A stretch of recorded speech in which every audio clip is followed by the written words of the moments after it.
তো আমরা এখন আমাদের যে আমার পূর্ববর্তী বক্তারা বলেছেন যে আমরা ডেভেলপিং কান্ট্রি এত বছর ধরে আমরা শুনে আসছি, কবে যে ডেভেলপ হবে তার কিন্তু যে টার্গেট কিন্তু ছিল না। কিন্তু প্রধানমন্ত্রীজি বলেছেন যে 2047 100 বছর যখন আমাদের স্বাধীনতা পূর্ণ হবে তখন আমাদের ডেভেলপ কান্ট্রি হিসাবে ঘোষণা করবে। সেটা কিন্তু মুখে মুখে বললে তো হবে না, কাজের মাধ্যমে সেটা করতে হবে।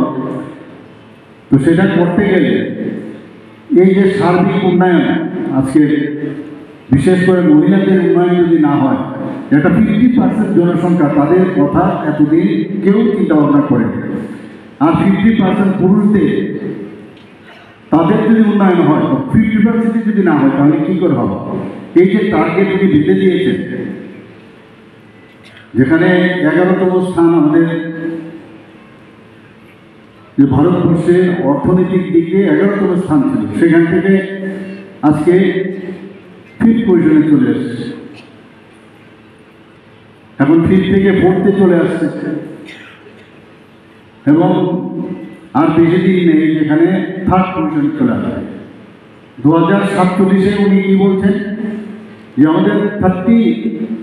ট্রিলিয়ন মার্কিন ডলার আমাদের বুঝতে হবে, এবং আমি নিশ্চিত যে আগামী 2030 মধ্যে সেই আমরা পৌঁছে যাব, এবং 2050 মধ্যে সারা পৃথিবীর মধ্যে অর্থনৈতিক দিকে আমরা ভারতবর্ষ কিন্তু